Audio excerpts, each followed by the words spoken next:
네, 저는 기업들이 법률로 힘들어할 때 이를 해결해주는 일을 주로 하는 변호사입니다.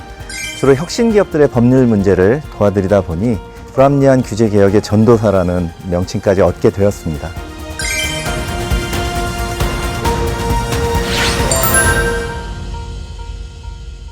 저에게 인공지능이란 인류가 육체 노동과 정신 노동으로부터 해방되어 조화로운 삶을 살게 하는 수단이라고 생각합니다. 지금까지의 기술 혁명이 사람의 손발을 편하게 해주는 혁명이었다면 챗 GPT 이후 기술 혁명은 사람의 머리를 편하게 해주는 혁명입니다. 우리의 삶 그리고 미래와 관련된 급격한 변화이므로 모두 중요하게 살펴보실 필요가 있습니다. 새로운 기술과 과학의 발전은 언제나 새로운 이슈를 낳기 마련인데요. 오늘은 초거대 AI 시대를 맞이하는 우리가 생각해 봐야 할 문제들, 특히 우리나라가 나아가야 할 바람직한 방향성에 대해 이야기해 보려 합니다.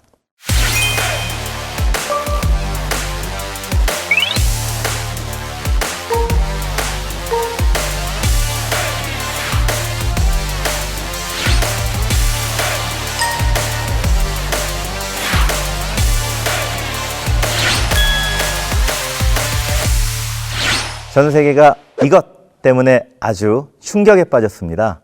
오늘 리뷰해 볼 것은 바로 챗 GPT입니다. 지난 2022년 12월 대중에게 공개된 지 5일 만에 사용자 무려 100만 명 돌파. 인류 역사상 이렇게 빠른 속도로 사용자를 확보한 서비스는 없었습니다. 페이스북이 10개월 걸렸고요. 인스타그램은 2년 5개월, 넷플릭스가 무려 3년 6개월이 걸렸습니다.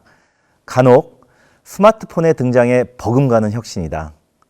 곧 검색의 종말이 와서 구글이 몰락할 거다. 이런 말들도 들려오고 있습니다. 대체 챗 GPT가 뭐길래 다들 이러는 걸까요? 먼저 챗 GPT는 오픈 AI에서 만든 대화 전문 인공지능 챗봇입니다. 하지만 기계적인 대답에 머무는 게 아니라 전문가 수준으로 진짜 사람처럼 맥락을 이해하고 대화할 수 있다는 점에서 많은 사람들을 놀라게 하고 있습니다. 각종 정보의 추천, 요약, 번역, 장문, 코딩에 이르기까지 챗 GPT가 잘할 수 있는 일은 매우 다양합니다. 심지어 전문직을 대체할 수 있을 정도로 기술력이 뛰어나다는 평가를 받으면서 전 세계적으로 이용자가 급증했습니다. 챗 GPT가 이렇게 똑똑하다는 사실이 알려지자 구글링으로 숙제하던 학생들은 빠르게 챗 GPT로 갈아타기 시작했습니다. 실제 챗 GPT는 AI가 쓴 장문을 감지하는 표절 소프트웨어까지 통과했다는 보도가 나오고 있습니다. 그런데 여기서 가장 위기를 느낀 기업 어디였을까요? 바로 세계 최대 검색 엔진 기업 구글입니다. 검색의 제왕 구글은 긴급 사태를 의미하는 코드 레드를 발동하고 경영진을 소집했다고 합니다.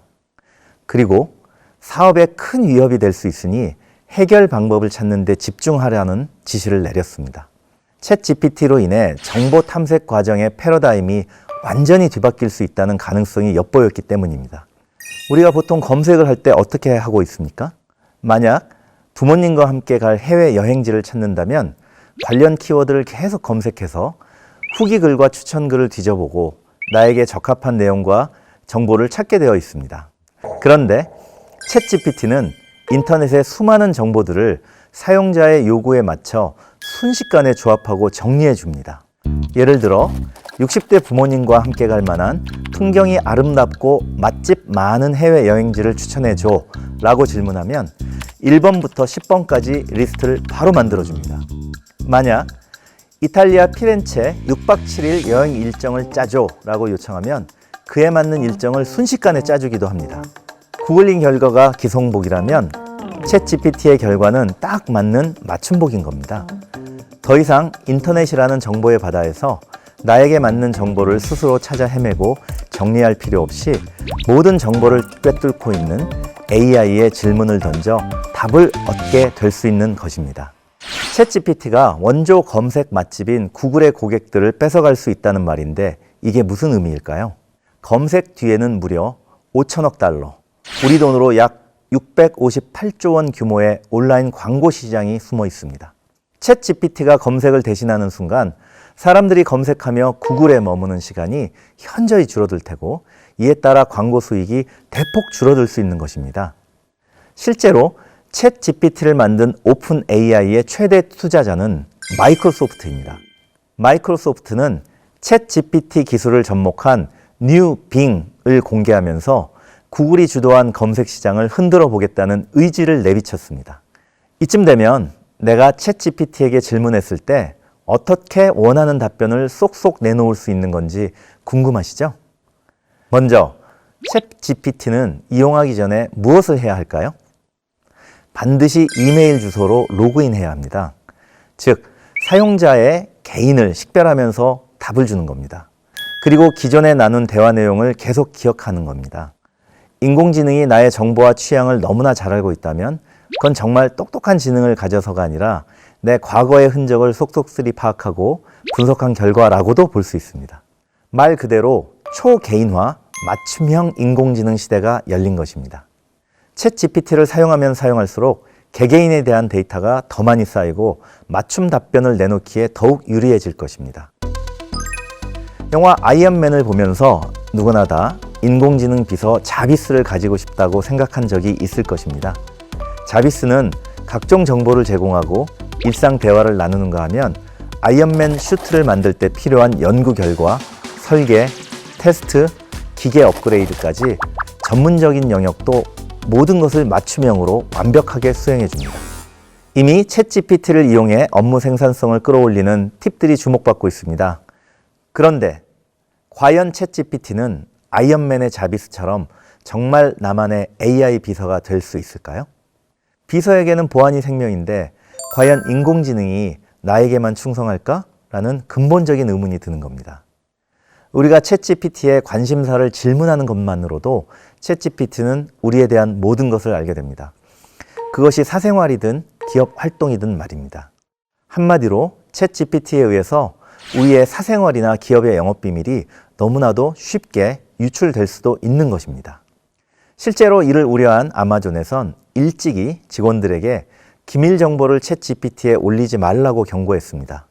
챗 GPT가 공개된 이후 직원들은 이를 업무에 사용해도 되는지, 사용한다면 어디까지 사용해도 되는지 등 여러 질문을 쏟아냈고, 아마존 법무팀에서는 입력한 정보가 챗 GPT의 훈련 데이터로 사용될 수 있고, 우리는 이를 통해 해당 정보가 외부로 유출되는 것을 원치 않는다라고 답을 했습니다.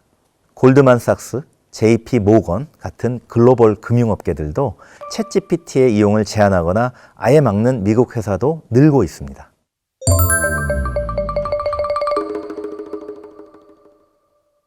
실제로 챗 GPT에 대해 수집 용도에 대해 물어보면 AI 언어 모델로서 나는 모든 질문과 답변을 수집하고 있습니다.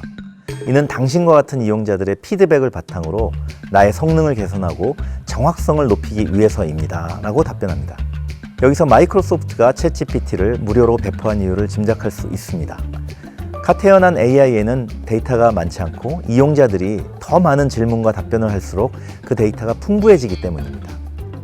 월스트리트 저널은 사실은 우리가 기술 기업들의 실험용 기니피그라면서 AI 회사들은 인공지능의 결함을 알면서도 문제를 고치기 위해 사람들에게 의존하고 있다라고 비꼬았습니다. 문제가 생길 것을 알면서도 인공지능 서비스를 전면적으로 공개한 데에는 기술 개선에 필요한 데이터를 수집하려는 목적이 숨어 있다는 것입니다. 챗 GPT와 같은 고성능 AI를 서비스하기 위해선 AI 학습에 필요한 빅데이터, AI를 구동할 수 있는 데이터 센터 인프라, 엄청난 규모의 소프트웨어 개발 인력이 필요합니다. 이를 위해선 막대한 비용이 든다는 점을 생각해 봐야 합니다.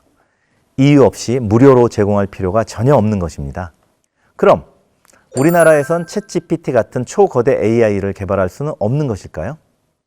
먼저 초거대 AI 개발의 핵심 인프라는 슈퍼컴퓨터 기반의 클라우드 서비스입니다. 2022년을 기준으로 국내에 이만한 성능을 가진 슈퍼컴퓨터는 기상청과 한국과학기술정보연구원의 슈퍼컴퓨터를 빼고는 삼성, SK텔레콤, 네이버가 가진 3대에 불과합니다. 이보다 더 암울한 것은 인공지능 학습 데이터 확보에 관한 문제입니다.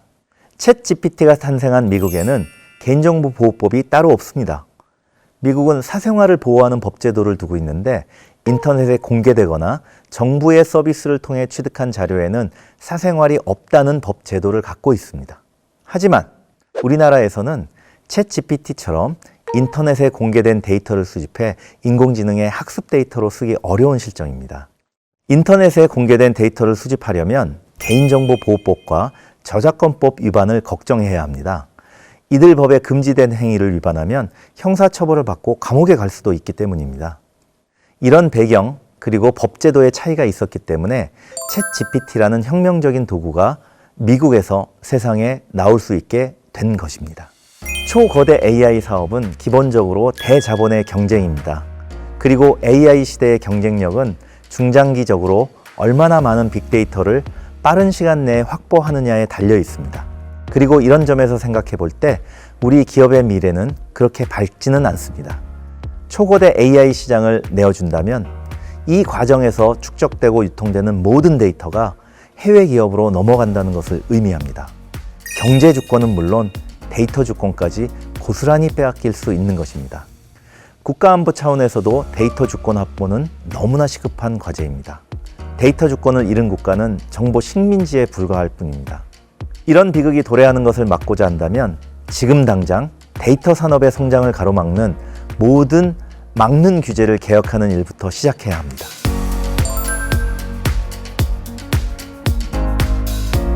오늘의 한준 리뷰는 파괴적 규제 혁신 없이는 나라의 데이터 주권을 걱정해야 할 초거대 AI 시대로 하겠습니다.